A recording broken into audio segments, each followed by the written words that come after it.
Welcome, everybody, to Dead Talk Live. Today, we are joined by writer director Adam Sigal, whose newest movie, Chariot, is dropping in theaters and video on demand April 15th. Adam, thank you so much for joining us. How are you doing today? I'm doing fine. Thank you for having me. I'm excited to chat. I'm excited to talk to you too. Chariot is a very unique film. It's a story about reincarnation, but told from a very unique perspective. When you sat down to write this screenplay, what were some of the motivating driving forces for the perspective that you gave us? Well, I knew I wanted to make a sci-fi film about reincarnation, and I think that my favorite kind of subgenre of film is high concept sci-fi on a small scale. Okay. Like more primer than Star Wars. Which I mean, not that I love Yeah. Star Wars too, but I just am really fascinated by those type of films that strive to tell a big story, but on a small scale. And then really my motivation was just to make people think about death and kind of just consider like, you know, that maybe we don't know what happens. It's kind of like the last frontier. Science has solved pretty much every big problem in the universe except Yep. where you're going to go when you die. And so I I didn't want to present any kind of like solutions or answers, but I wanted to create just kind of the idea that maybe there's something that we just haven't discovered yet, and that it's just as mundane as like gravity or something. Absolutely. Now, the film, in my opinion, it's very abstract. It leaves a lot of, I guess, conclusions up to the viewer to be made. Was that your intent to let the viewers decide for themselves? Unquestionably, my biggest influence as a storyteller is David Lynch, and the thing I respect the most about Lynch is that Lynch comes up with a concept that he wants to communicate, and he doesn't care what he actually shows. He doesn't care about linearity or narrative or really anything except what imbues that feeling. Hmm. Like Twin Peaks is the perfect example. Like, the show goes all over the place, but you come away from it feeling exactly what you wanted him to feel. So Exactly. I was less concerned with this story about a point A to point Z narrative than I was essentially just a story that kind of almost osmoses what I was trying to communicate. That makes perfect sense. Now, the main character is Harrison, played by Thomas Mann, who did a brilliant job. It was But amazing. we got to talk about John Malkovich for a second. John Malkovich is a legend. I mean, no Yes, it question is. about it. Were you at all nervous when he took on this project that you are going to be directing the John Malkovich? So it's interesting because in general, when I work with someone who's been in 50 or 100 movies, I just have no idea what I'm going to get, and so inherently I'm nervous. But the first Zoom I had with John, 2 months or so before we were going to shoot, he just right out of the gate was like, "This script is incredible. I haven't read a script this good in many years. I'm not going to change a word of dialogue. I'm doing this movie. Book my travel." And I was Wow. like, "Okay, well, we should talk to your agents." He's like, "Book my travel. I'll see you in Arkansas." And I was like, "Okay." And then throughout the process, he was so cool and so not what I expected. Just so like would text me and just be like, or he'd call me at god awful hours of the night. Adam, I think this character needs a wig. And I was like, okay. And he's like, it should be a bad wig because he's a phony. And I was like, done. We can get you a bad wig.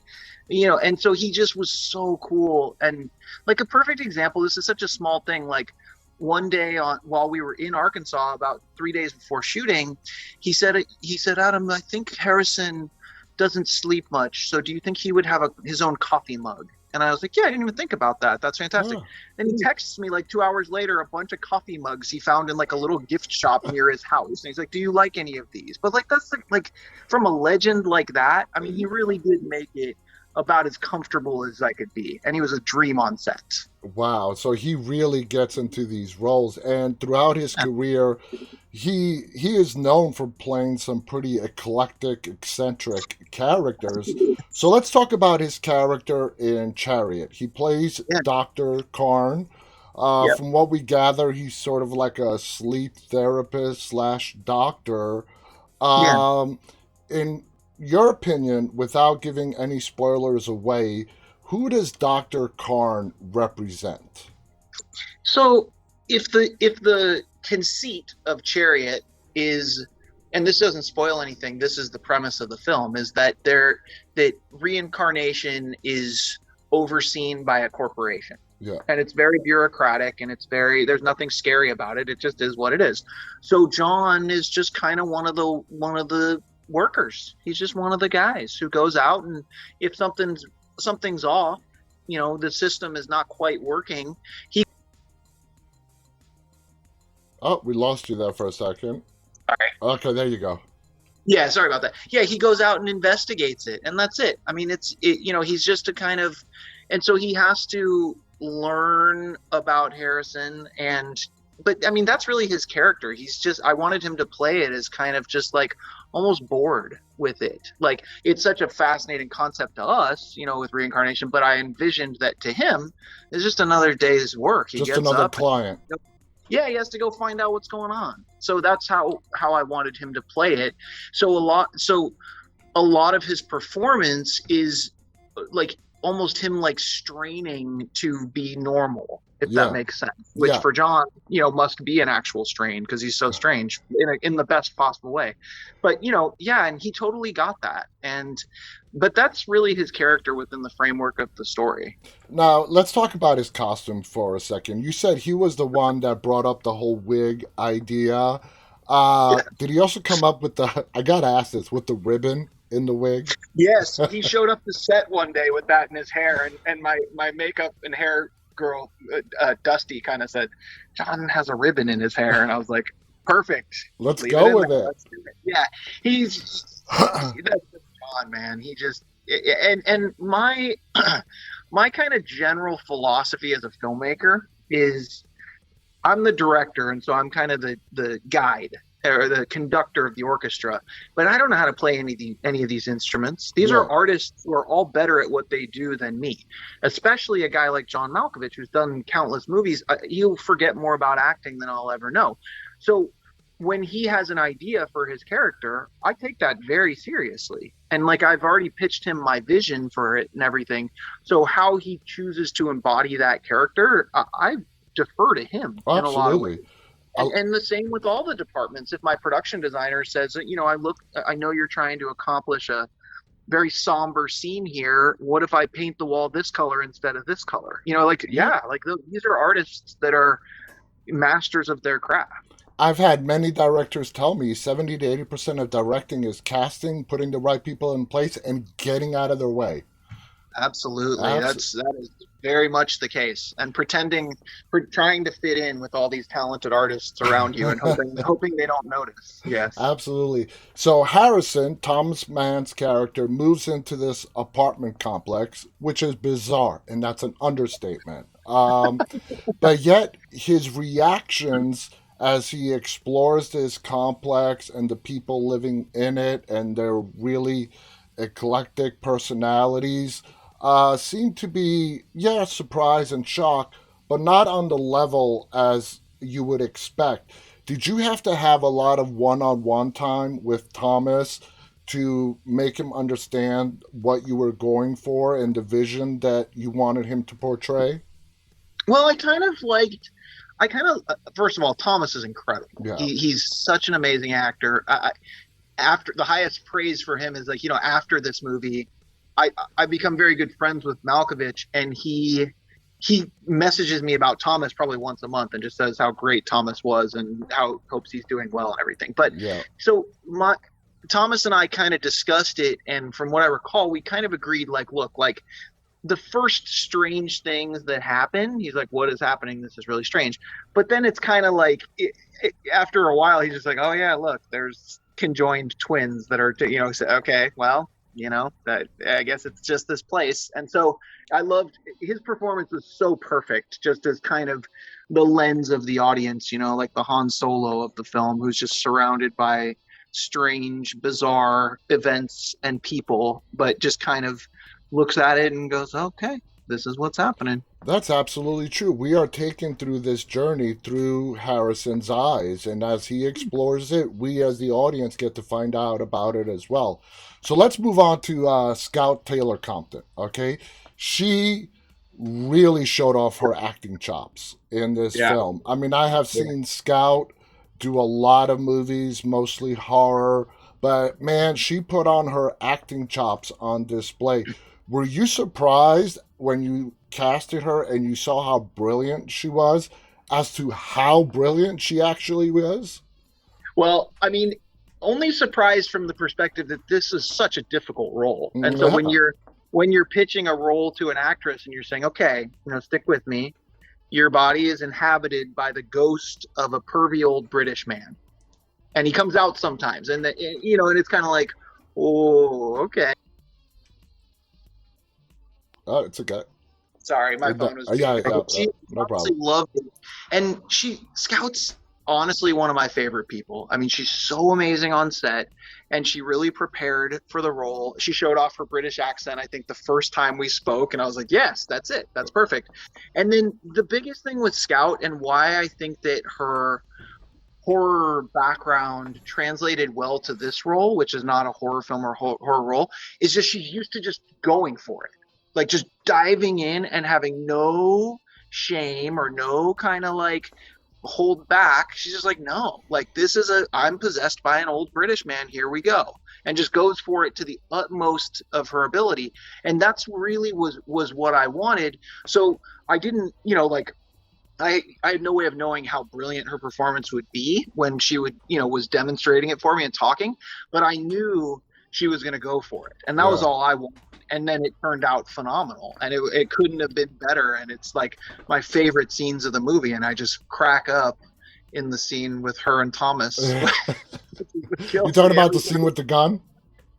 Yeah, Yeah. exactly. Well, no, the scene at the party when she's just Oh, yeah. berating him, that British man. It's like, what am I watching right now? I She's think, so this is my opinion, Scout has done so many horror movies. Of course, she was brilliant in the Halloween 2007 remake as Laurie Strode, and she sort absolutely. of got boxed into this horror genre. I think what you did for her in casting her and allowing her to show her acting abilities is going to land her a lot of more roles outside of the horror genre, and she I deserves mean, that. I'll tell you this. I mean, I'm actually. I'm sure you may have asked about this later. I'm leaving on Monday actually to go shoot my next movie in England. We have a big star attached as the lead, which I think we'll probably announce next week. Okay. And it's a period piece, in the 1930s, and it's based on real people. But the reason I bring this up is Scout will be in all of my movies, like moving forward. Like, I mean, she's so good. And so I hope this leads to more diverse opportunities for her Yeah. because she's not, and that's not even taking away from what she is. Like, the Scream Queens are awesome. Like, Yeah. I have so much respect. It's such a difficult subgenre to play and to put yourself out there to that extent. But yeah, I mean, she has the diversity to do anything. Exactly. And that was really put on display in Chariot. Now, her dual personalities in the film, Lauren and the grumpy British dude, Oliver, Yeah. is Lauren her real personality, or is it just Yeah. another persona that's No, inhabited she's her? no, she's not, and I mentioned that in the script. She's not schizophrenic. Okay.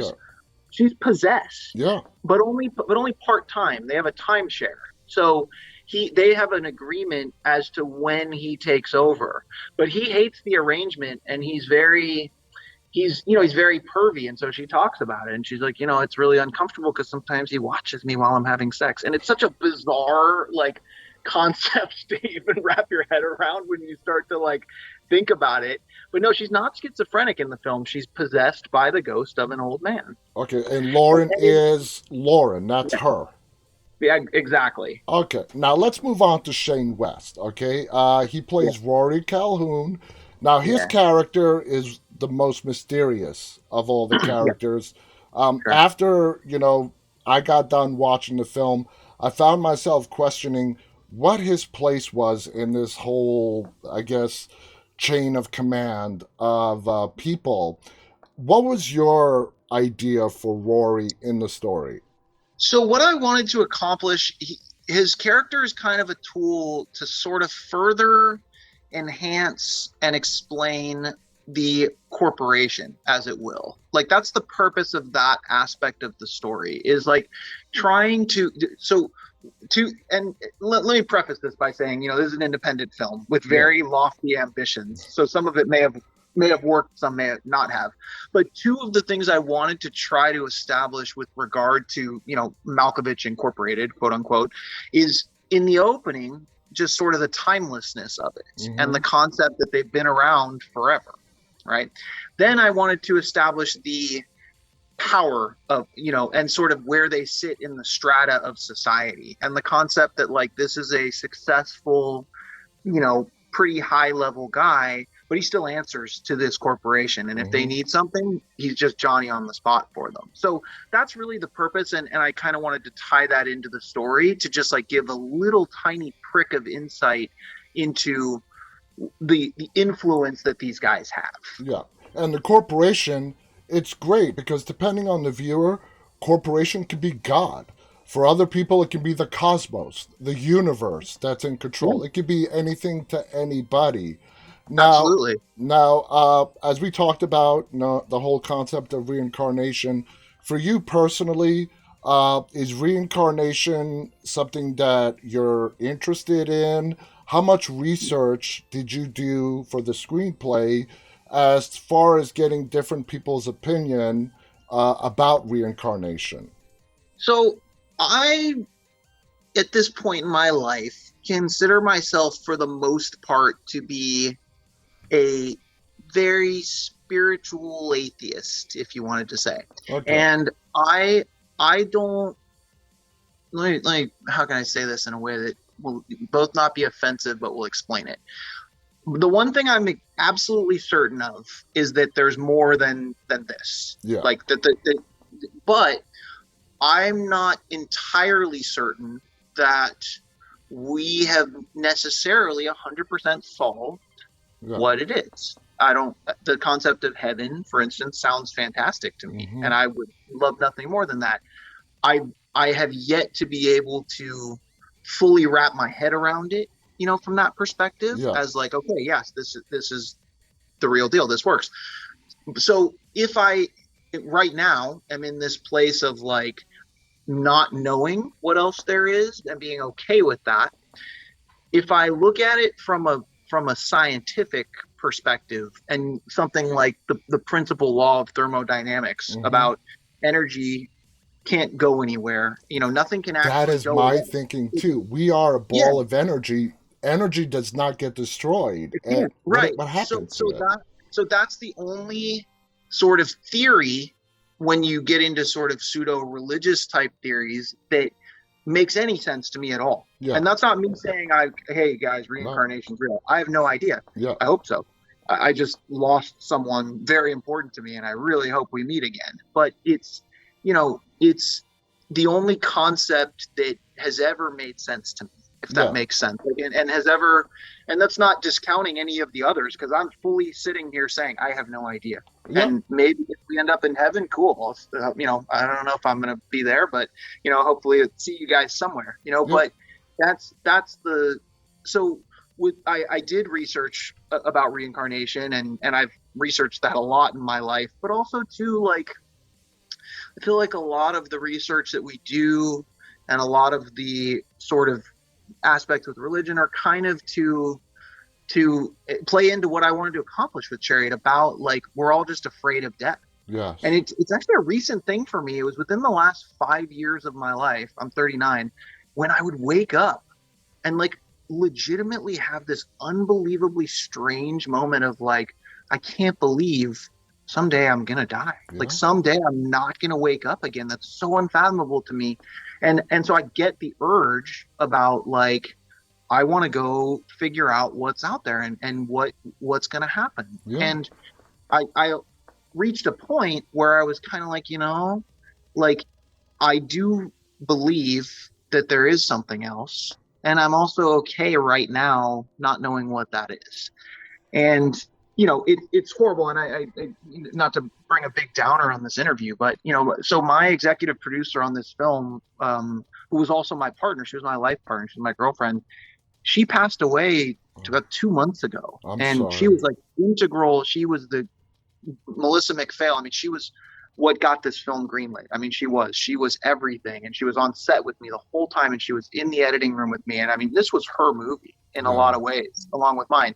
And then, you know, very suddenly in December, she got sick, and by March 1st of this year, she passed on. And so, obviously, in a very strange way, this film has, as I go back and rewatch it, it's almost like Uh, the what I wanted to accomplish in this film was to make people think a bit more about death and the concept that maybe there is something else out there and we just haven't figured it out yet. I almost had to kind of take my own lesson with regard to that and, yeah. think that for myself. And, you And know, I think you hit the nail on the head. We as human beings, it's okay to say we don't know, but to slam the door and say when you're dead, you're dead. There's nothing. That's it. You're gone. That's a little bit naive, you know. I'm not a materialist, and I Yeah, think that thinking is horrifically dangerous because it's just like, okay, everybody's just a piece of meat walking yeah, around, and so it's okay if I go shoot them because it yeah. doesn't matter. And I Exactly. very very strongly do not feel that way, but I also have trouble with the idea of a very specific faith of a certain type being like, like for me, like I think about, and this is not me harping on Christianity at all, but like, I think about the countless wars Oh and battles God. and whatnot have been fought over what really is almost minutia of that religion.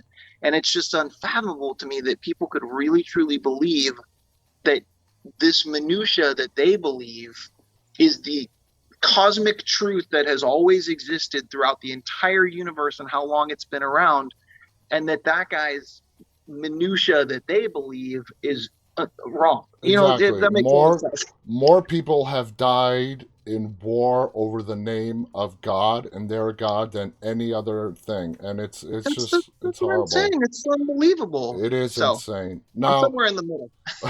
so the apartment complex, itself in Chariot is sort of like a character in itself. Uh, Definitely. in your story, in your mind, what made that complex so important? Is it just like a place on this earth where like the veil is very thin between us and other dimensions? What You does it know, represent to you? what I wanted from the Lafayette, and this script went through a lot of iterations, and it's funny because so there's two aspects to Chariot. There's the strange environment in which it takes place, and then there's the story. Yeah, There's the very basic storyline of Thomas and Rosa.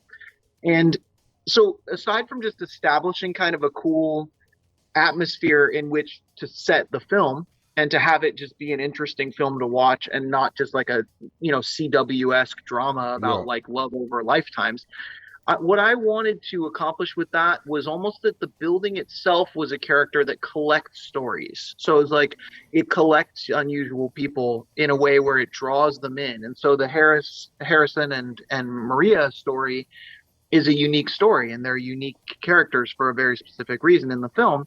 And so the building drew them in, like it did Scout's possessed creature or possessed character and yeah. other characters you meet, throughout the film. Absolutely. One last question before we go. This time just flew. When it came to Harrison's dream, it was very simplistic. It's him going to the kitchen, his mom cooking, and then the twist is it's sort of a memory that there was an attic in the house where he grew up in, but he says in the movie, there is no attic in my house. He busted the drywall in the ceiling, and there is no attic. What? Right. It's not a horrible dream. It's not a nightmare. It's more like a recurring memory. We know we Yeah. can incorporate that with the whole reincarnation thing, but it troubles him enough to go see a doctor about it. Again, what Yeah. is that dream? Is it the obvious where he's seeing images of a past life? No, so basically, and it's funny. about the subject of dreams real quick. I cut one of my favorite lines in the movie that Malkovich says because the scene just was too long with it in there, where he talks about dreams, and I'm just fascinated by this by the concept of dreams because it's so odd to me how our brain plays this trick on us and Hmm. it creates this movie for us to watch but then also convinces us that it's real, like it's Yeah. just so strange. And so the purpose of the dream is I wanted to just have somewhere where it's hidden. And what's hidden is the memory of Rosa or Yeah. of Maria. Maria. And I didn't want to me, it would have been too distracting if it was like this nightmare where he's being chased by alligators and then there's this golden, thing. And, I wanted it to be mundane. I wanted it to be because the type of recurring dreams I often have are pretty mundane and it's just like a memory from Mhm. my childhood. Exactly. And the reason he goes to see Dr. Karn and why the whole story kind of comes about is because he has this dream almost every night. He's had it thousands and thousands of times, and that's why he's going crazy because he knows there's something about it, and it's this attic that wasn't there in his childhood home that's there in the dream of his childhood home. Hmm. So he's just obsessed with trying to understand why and it would be so frustrating because he can't change anything. He's just going through the dream and he sees it. Yeah. So it's just this kind of like, to me, it was the sort of cinematic way to, if one had this, like, not even a memory but like the shadow of a memory from a past life, how it might manifest in your current, if Yeah. that makes sense. Yeah, Yeah. it makes perfect sense. Okay, Adam, cool. the movie, guys, you got to watch this movie. It's coming out April 15th. Uh, uh, Limited theater release, I assume, and Yeah. video on demand. You can get it on your digital streaming platform of choice. I'm assuming Vudu, Amazon Prime Video. Yeah, I'll have to check. I know it's coming out theatrically. I'll find out about the on demand and what streaming Yeah, platforms, and I'll share it. But yeah, yeah, I'm sure it's going to be on yeah, the big players. it Check it is. out. It's called Chariot. It's coming out April 15th. Written and directed by Adam here. It's brilliant. It's a story about reincarnation told in a way that you've never seen before. Adam, I want to thank you so much for coming Thank you so on much for having here me on. and giving us your insights to this great film. Any final thoughts you Absolutely. want to share? No, I hope people like it. A very big star actor read it or watched the movie recently, who I'm talking to about my new film, and his feedback was perfect. He said, I can't say I fully understood it, but the parts I did understand, I absolutely loved. And I was like, Yeah. perfect. That is what I want. And you have a lot of movies that are in the works, like you mentioned. So we got to bring you back when those movies Yes, come out and talk about them. Thank you to Adam. absolutely. Thank Thanks a you to, lot. thank you to our viewers who are watching this live and those who are going to be watching this later on. On behalf of Adam, Sigal, and myself, stay safe. Stay walking, Yep. everybody. Bye bye. Have a good one. Bye.